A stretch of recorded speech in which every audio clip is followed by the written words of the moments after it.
Bom, pessoal, estamos aqui para mais uma aula de patologia das fundações. Estamos estudando aqui o que pode provocar problemas nas nossas fundações. Se você ainda não é inscrito no canal, se inscreva, deixe o seu like, compartilhe a informação. Aqui no canal nós temos podcast, tratamento de norma, entrevistas muito legais, temos aulas também muito profundas e interessantes na área de fundações e geotecnia. Hoje, estou dando sequência aqui à nossa aula de patologia das fundações. Só recordando aqui a partir desse slide, né?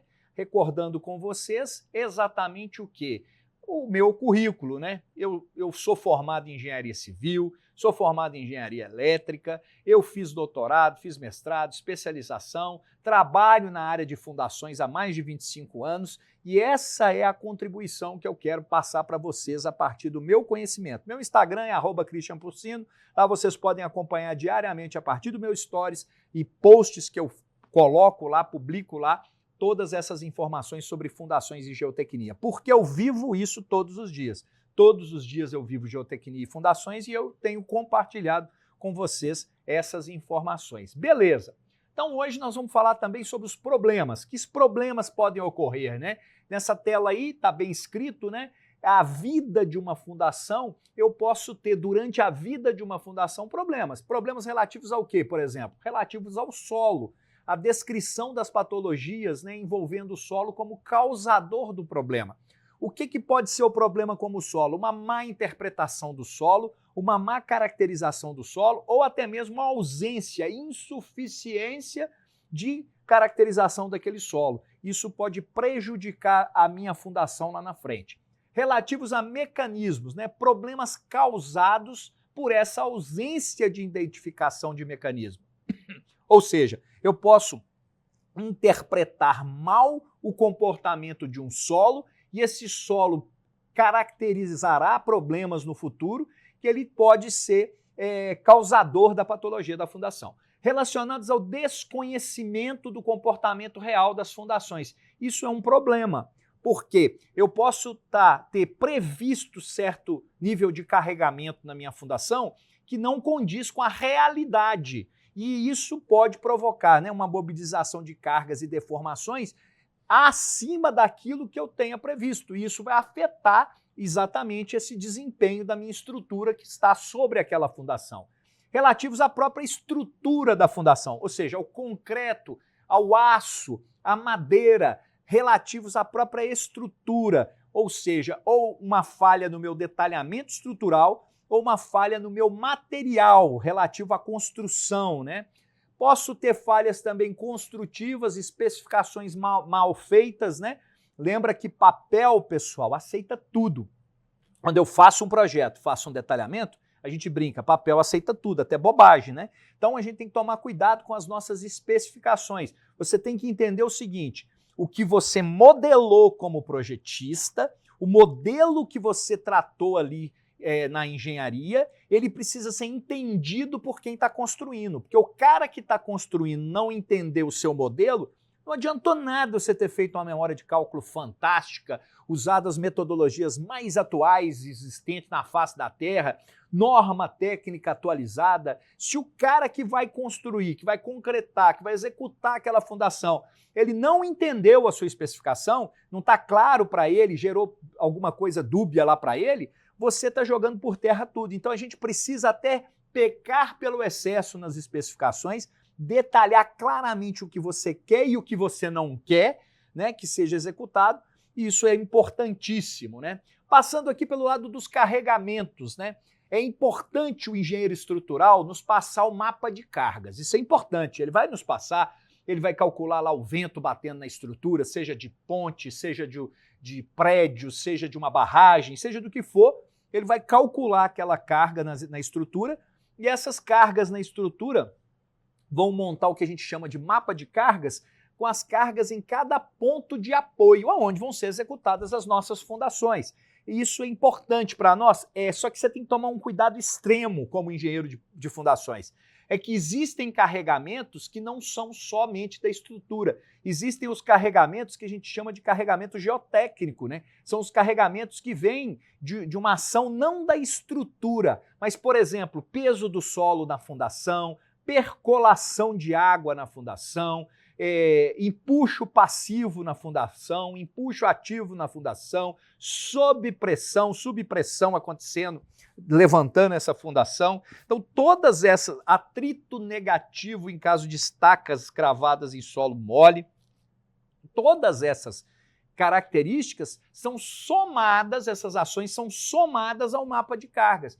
Então, às vezes, você vai usar o mapa de cargas e esquece de acrescentar essas cargas, você pode cometer um erro na sua fundação, um erro de subavaliação de carregamento, isso pode gerar problemas para nós. Então, assim, se eu tenho, por exemplo, um projeto de um edifício, a gente entende que o projeto do edifício ele é controlado, ele tem ali as suas dimensões, o arquiteto definiu o que vai ser utilizado naquela sala, se vai ser uma sala de aula, se vai ser uma biblioteca, se vai ser uma academia, se vai ser uma casa, se vai ser um escritório, ele vai definir isso, em função disso tem normas que definem qual é a carga que eu considero, se eu tenho piso de granito, se é de cerâmica, se é piso sem nada, tudo isso é considerado ali, controlado para o cálculo do que a gente chama das cargas, né?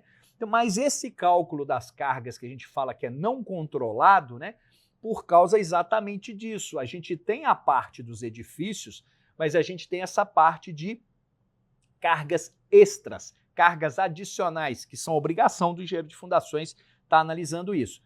Adicionando-se as cargas, então eu tenho dado de entrada cargas e eu preciso agora saber aonde eu estou colocando aquela fundação. Ou seja, eu tenho que ter uma investigação do terreno.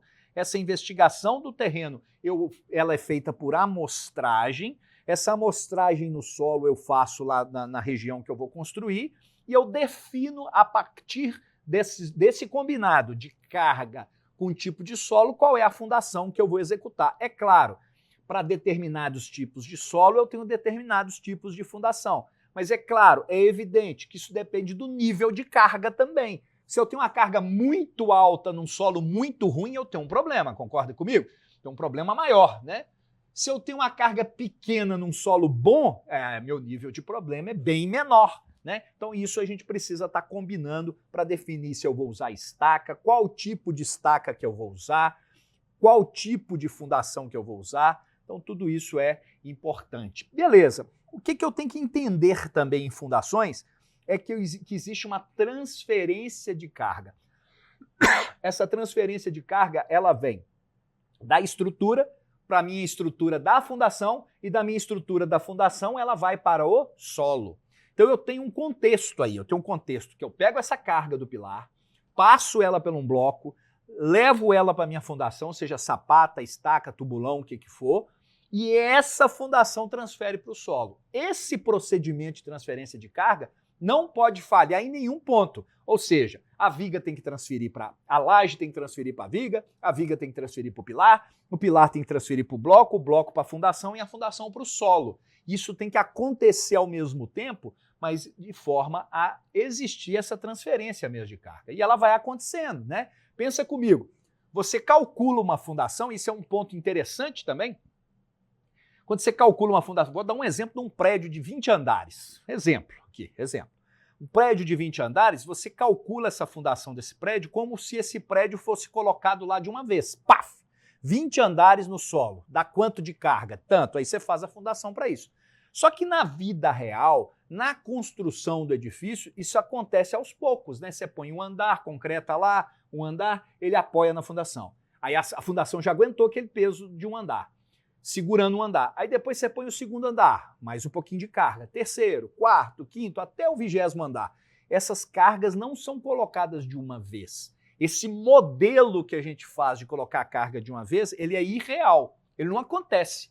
Na verdade, o solo pega uma carga, depois vai, o cara faz a forma, a armação concreta, vem a segunda, de novo, repete o processo, vem a terceira. Isso tem que estar na nossa mente também. A gente precisa disso. E desse bulbo de pressões, se eu estou falando de uma fundação direta, é exatamente essa transferência de carga. Existe uma região abaixo da minha fundação. Essa região abaixo da minha fundação também compõe a minha fundação. Eu insisto nesse conceito. Fundação não é o elemento estrutural somente. Fundação não é só essa parte do elemento estrutural. Fundação também é o solo que acompanha aqui embaixo. Por quê? A ação desse bulbo de pressões pode afetar na patologia das fundações e das estruturas. Nós vamos dar exemplos aqui, exemplos clássicos da engenharia, conhecido de todo mundo aqui, que foi exatamente esse problema. O cara olhou só para a fundação e esqueceu que abaixo da fundação tem a atuação desses bulbos de pressões, e esses bulbos de pressões eles afetam drasticamente o comportamento da fundação do todo, de todo o empreendimento, né? Então isso é importante. Olha aqui um detalhe, olha que legal que é isso. Analisando dessa forma, se eu tenho um perfil de solo aqui, né, com determinada camada de solo resistente e um solo pouco resistente lá embaixo, isso pode acontecer, tá, gente? Não necessariamente o solo aumenta a resistência com a profundidade, ele pode ter um solo resistente e depois passar por uma camada não resistente. Vou mostrar exemplos históricos aqui. O bulbo de tensões que eu preciso analisar não é a ponta da minha fundação, não é a base da minha fundação. A base da minha fundação está em solo resistente. E o bulbo, onde que ele está? Está em solo resistente? Beleza, então está tudo ok, igual essa figura que está mostrando aqui. O bulbo não afeta na profundidade solo pouco resistente. Joia, segue o jogo, faz seu projeto, faz a sua fundação, executa seu empreendimento e dorme tranquilo. Porém, pode acontecer de que o solo resistente que estava na base, o bulbo alcançar problemas, porque esse bulbo de tensões ou bulbo de pressões, esse bulbo ele está invadindo o solo pouco resistente, provando categoricamente a minha conceituação de fundação. Fundação não é a peça de concreto, de aço ou de madeira, apenas. Ela é um conjunto que trabalha conjuntamente peça e o solo componente do bulbo, que é a região de influência da minha fundação. Se esse bulbo ele afeta um solo de pouca resistência, a tendência dessa fundação é recalcar, porque aquela massa de solo não tem um apoio. A massa de solo tem um apoio, mas o apoio é de solo pouco resistente. Isso é um problema. E eu tenho um exemplo clássico de que aconteceu isso aqui. O exemplo clássico disso é a nossa querida Torre de Pisa. A Torre de Pisa, inclinada, todo mundo já deve ter visto isso em desenho animado ou em filme, ou já foi lá e conheceu. A Torre de Pisa ela é inclinada. E aqui eu já faço uma observação que ela foi reforçada e, evidentemente, ela poderia ter sido voltada para o lugar, existem tecnologias para isso, mas, evidentemente, é um charme turístico manter a Torre de Pisa inclinada. Só que se eles mantivessem a Torre de Pisa inclinada e não tivesse agido na fundação, a torre ia cair. Ela ia cair em algum momento. Hoje não. Eles reforçaram a fundação para manter essa inclinação e ser esse charme aí, né? E eles acompanham sempre essa possível movimentação que não movimenta mais, né? Mas olha que interessante, na época, gente, nós estamos falando de 1174 a 1350, né? As obras demoravam bastante nessa época, né? Mas pensa comigo, nessa época de 1174, o ano de 1174, com finalização da obra em 1350, mas ali no início, vamos falar que a fundação foi no início, né? 1174. Aqui não tinha tecnologia para execução de fundação. Então, o que acontecia aqui, gente? Eu tenho lá um diâmetro de 22 metros e uma torre de 59 metros. Esse diâmetro de 22 metros da fundação, que está aqui, ó, desse radiezão que foi feito aqui, como é que os caras fizeram na época? A gente supõe, né? Não tem registro disso, não. O cara escavou. Ele escavou, chegou lá num terreno duro mesmo, que a gente vai ver aqui daqui a pouco que era duro mesmo. Ele falou, não, vamos apoiar aqui nesse terreno duro, vamos fazer o radier e subir com a torre. Foi isso que foi feito, né? Foi feito dessa forma. Só que, posteriormente, quando for avaliar, por que essa torre está tombando, né? A torre começou a tombar, por que ela está tombando? Aí o que eles encontraram? Eles encontraram uma areia argilosa até 4,3 metros. Então, 4,3 metros de espessura de uma areia argilosa, que era um terreno duro, tá? Logo abaixo disso, numa profundidade de mais 6,30 metros, tem essa areia pura. E para entoar o caso, como diz lá nas nossas Minas Gerais, né? Para entoar o caso aqui, argila marinha aqui embaixo. Então o que acontece, gente? Esse exemplo eu falo é o seguinte, é a mesma coisa de você colocar uma barra de ferro em cima de uma gelatina. Então você tem uma barra de ferro em cima de uma gelatina, pensa num prato de gelatina, né? Uma barra de ferro que poderia ser representada por essa areia argilosa e areia pura aqui, e em cima você vai botar uma construção, vai colocar uma construção. Aquilo ali é como se fosse um barco, né? Então um barco ali, né? Em cima dessa argila marinha. Se essa fundação trabalhasse simplesmente com a própria fundação, realmente ela foi executada num solo resistente. Só que o bulbo de pressões de 22 metros de diâmetro, que era essa fundação, ele afetou a argila marinha. Então isso tudo trabalhava como uma grande massa de solo movimentando, que fez com que a Torre de Pisa fizesse essa movimentação. Então aqui, ó, o bulbo de pressões, ele está chegando na argila marinha. Ele chegou na argila marinha. E isso também, isso lá na Torre de Pisa. Isso também, aqui no nosso país, no Brasil, na Orla de Santos, tá? É muito famoso os prédios, né? Nós vamos ver fotos, né? Já vimos nas aulas anteriores algumas fotos sobre isso. É muito famoso esses recalques, esses tombamentos dos prédios na Orla de Santos. E é exatamente a mesma coisa que aconteceu na época da construção. Na época da construção, foi feito radier, fundação rasa, numa areia pouco argilosa dura, porém abaixo dessa camada tem uma argila marinha muito mole, né? Conhecido da Baixada Santista, né? Então isso fez com que os prédios começassem a tombar, né? Tem prédio lá que a gente até brincava, né? Um tá tombando de um lado, outro do outro, vai fazer igual castelo de carta, né? Um vai apoiar no outro, né? Evidentemente, pessoal, 100% desses projetos aqui, dessas fundações, já foram reforçadas. Alguns prédios, é aquela técnica que eu falei, foram voltados para o lugar. Claro que isso não volta igual um filme de ficção, não, né, gente? Não pega assim, volta o prédio, não. Isso não é IA, não, né? Não é IA, não. Tem lá uma velocidade pequena que vai voltando, você vai analisando, vai voltando, vai analisando, vai reforçando. Tem todo um processo para isso. Mas é bem conhecido. Tá. Então, eu tenho essa preocupação de conseguir analisar de uma forma correta, de uma forma específica e definida, o meu solo. Eu preciso caracterizar aquele solo corretamente. Não somente até a cota de assentamento da minha fundação, mas até a cota de assentamento do meu bulbo de pressões, até a cota de interferência do meu todo da fundação.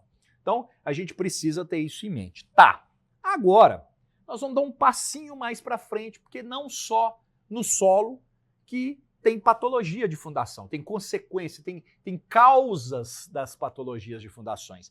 A gente tem problema de patologia na análise e no projeto também.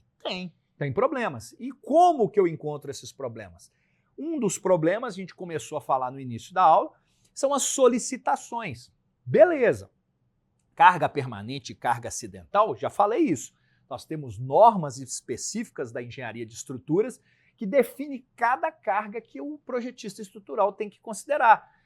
Como tem normas específicas para cálculo de carga de vento, né? Cargas específicas, né? Dependendo da topografia, aonde é feita a construção, da velocidade do vento das isopletas locais. Vento em São Paulo é diferente do vento do Pará. Vento do Pará é diferente do vento do Porto Alegre. Então, isso tem tudo lá definido em norma. Tem norma para isso, né? Que define esses carregamentos. Ah, eu vou fazer nesse andar aqui uma academia. Claro que a sobrecarga da academia vai ser diferente se fosse uma residência. Claro que se vai ser uma biblioteca, a carga é diferente da residência. Então, tudo isso é previsto em norma. O que vai ser a utilização daquele ambiente? Aí define a carga, né? Qual é o revestimento que vai usar, qual é a espessura desse revestimento, se é granito, se é cerâmica. Então, tudo isso é definido claramente por norma. Tá, mas aí vem para a fundação, aí chega esse mapa de cargas definido, carga de vento, carga de peso próprio, carga etc. Nós precisamos geotecnicamente tomar alguns cuidados. Por quê? Eu tenho, como eu mostrei naquela figura, eu tenho empuxo de terra que pode estar causando um acréscimo de carga na minha fundação. Eu tenho sobrepressão que pode estar aliviando, mas pode estar tracionando a minha fundação. Eu tenho atrito negativo em estacas, que nada mais é do que uma carga adicional, além da carga da estrutura. Eu tenho uma carga adicional provocada exatamente que é atrito negativo. Por quê, gente? Porque a tendência de um solo mole na estaca é empurrar ela para baixo. Esse solo escorrega na lateral da estaca, empurra ela mais para baixo e soma uma carga que eu preciso considerar nos meus cálculos dessa fundação. Essa carga vai ser somada à carga do edifício. Beleza, edifício ou qualquer obra que for, né? Beleza. E aqui, gente, nós somos o país do SPT, né? Nós somos a engenharia da sondagem, do Standard Penetration Test, ou seja, da sondagem à percussão. Somos esse país. Aqui fala-se muito, quando fala estude solo, é sondagem SPT, né, que vai fazer. Tá. Só que tem alguns aspectos específicos que são as regiões de colapsividade, regiões de expansibilidade, solos colapsíveis, solos expansivos, são solos que têm características próprias, onde, por exemplo, ele perde a colapsividade, perde a resistência bruscamente na presença de água. Ou seja, eu tenho uma variação brusca do índice de vazios, isso perde a resistência do solo na presença de água. Essa água pode ser de chuva, pode ser de infiltração, alguma coisa pode gerar esse recalque, esse assentamento diferencial, esse problema na minha fundação. Expansivo é a mesma coisa. Na presença de água, ele expande, como se fosse uma massa criando volume. Existem várias tensões de expansão. Eu preciso conhecer o solo para saber se ele tem essas características. O mundo vai acabar se eu tiver um solo colapsível na minha obra ou um solo expansivo? Não, o mundo não vai acabar se eu souber de antemão que ele está lá. Se eu souber de antemão que ele está lá, eu tenho soluções para aquilo. Se eu não souber e fazer uma fundação sem levar em consideração essa característica, eu claramente vou encontrar problemas para minha fundação no futuro e patologias. Então isso eu preciso ficar de olho aberto, como geotécnico, como projetista de fundação. Peso de terra em cima da sapata, por exemplo, gente. Aquele peso de terra do reaterro é um carregamento adicional que você, projetista, precisa ter ele em mente. Você precisa ter ele em mente. Dependendo do tipo de solo, você vai fazer um solo cimento, tem um peso específico aquele solo e aquele peso precisa ser considerado como tensão. Tá. Outras situações de análise, né? Esses fatos aqui, gente, pode acontecer, estou falando que vai acontecer não, né, gente? Claro que problemas, eles são, a gente trabalha com risco, né? É aquilo que a gente já falou várias vezes. O que é fazer um estudo geológico, geotécnico de uma região do empreendimento? Eu faço uma amostragem em alguns pontos e defino a resistência de toda aquela área e parto do pressuposto que a minha amostragem foi representativa e que eu posso tomar isso como verdade. Mas aí o que pode acontecer, gente? Se, por exemplo, eu fiz uma sondagem aqui, esse prédio, né? Essa figura A é uma figura do mesmo prédio do que B. Mas olha só, na figura A, eu fui lá e fiz uma sondagem, por exemplo, no centro do edifício aqui. Ó. Fiz uma sondagem no centro do edifício.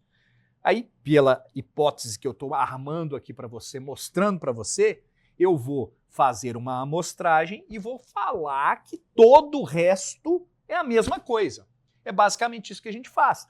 Porque a gente não vai riscar os palitos da caixa de fósforo todos e vai falar que a caixa funciona, né? Porque aí bom, funciona, mas você vai usar o quê que você riscou tudo, né? Mesma coisa, é inviável economicamente eu fazer muitos pontos de sondagem. É inviável por quê? Porque tem o custo daquele investimento, né, de vários pontos, e a regra do jogo é diferente, além do prazo, né, que conta com essa investigação geológica e geotécnica. Então eu faço por amostragem, tá.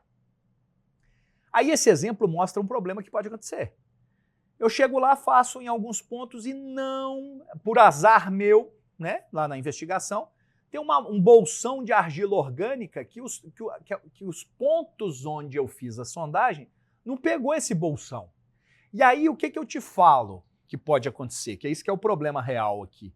Você definiu uma fundação aqui bonitinha, para cada pilar do edifício, calculou a carga, calculou o empuxo, o peso adicional e etc e tal, fez tudo certinho, tudo certinho, né?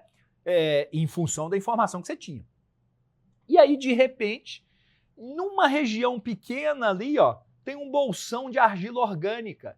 O que vai acontecer com isso aqui? É o que a figura está mostrando. O bulbo de tensão vai chegar na argila orgânica lá naquela região e vai provocar um recalque da fundação com as famosas trincas de 45 graus, que indicam esse recalque diferencial, né? Então isso é um problema que pode acontecer. Esse problema pode acontecer. Isso, às vezes, acontece, por exemplo, e a gente tem históricos disso no interior de São Paulo mesmo, de algumas obras, de um conjunto residencial de 20 edificações iguaizinhas, esses conjuntos residenciais, onde todas as fundações foram feitas para um conjunto de sondagem feito no empreendimento, né? Não é só uma sondagem, várias, mas que num dos prédios aconteceu exatamente, esse caso é real, esse caso que está em tela aqui. Exatamente aconteceu isso, lá no cantinho de um dos prédios, que é tudo igual, carga igual, solo igual, tá tudo igual, só que não, né? Nessa região aqui, ó, tinha um bolsão de argila não detectado na época da sondagem, que provocou, coitado dessa turma desse prédio em específico, né? Provocou esse problema, onde teve que ser reforçada essa fundação. Então, cuidado, né? O jogo é esse, infelizmente a gente tem que ter essa pegada, porque isso é risco. E aí, é por isso que a gente fala. É importante, porque numa situação dessa, de quem que é a culpa, né? A gente gosta de botar a culpa nos outros, né? Doido para botar a culpa em alguém, né? Quem vai ser o culpado aqui, né, gente? Se você tiver coragem de botar a culpa, você põe a culpa em Deus, né? Que fez o solo daquele jeito ali, né? Mas não é culpa a questão. A questão é que a gente precisa viver a cultura da probabilidade de falha. Nada é 100%. Só que culturalmente é estranho. Quando você entra num avião, se o cara virar para você e falar assim, a probabilidade de falha desse avião é 0,02%. E ele tem lá essa probabilidade de falha, o avião lá. Tem a probabilidade. Isso na mecânica é muito mais palpável, muito mais culturalmente aceitável. Tem a probabilidade. Mas se você fala, que tem a probabilidade de cair essa porcaria aqui, eu não vou entrar nesse avião, não. Agora, pior eu vou te falar. Quem tem medo de avião, eu morro de rir, quem tem medo de avião. A probabilidade do avião cair é 5 vezes menor do que esse edifício que eu tô nele aqui cair. A probabilidade desse prédio cair é 5 vezes maior do que um avião cair. Evidentemente, eu tô no chão aqui, eu culturalmente, mentalmente, eu me sinto mais seguro. Mas a probabilidade, tô falando como engenheiro civil, a probabilidade desse prédio cair é 5 vezes maior do que um avião cair. Só que ninguém fala isso. Por quê? Que loucura, né, Cristian? Como é que você vai dar um projeto pro cara comprar um apartamento, uma sala, uma loja, falar com ele, cara, existe probabilidade desse prédio cair, existe, velho. Existe. Por quê? Porque é um monte de variável nessa história. Tem areia, tem um concreto, tem um cimento, tem um cálculo, tem um carregamento. Há 20 anos atrás, gente, eu falo, esse exemplo eu dou para todo mundo.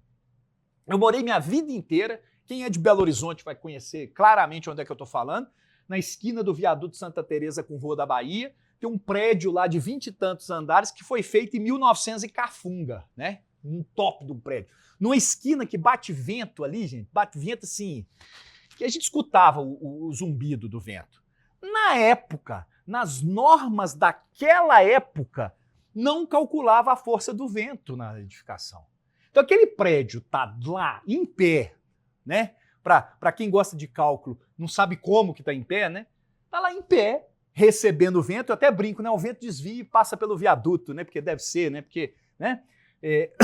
Sem ter levado em consideração o carregamento de vento.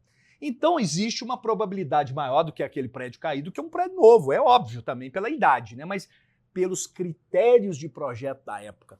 E é por isso que a cultura nossa de manutenção precisa existir. Nós temos que fazer manutenção nas coisas velhas. As pessoas acham assim que é só velhinho que tem que ir no hospital, só a gente que tem que fazer os exames, né? Essa manutenção, né, tem que ser feita nas construções também. Beleza.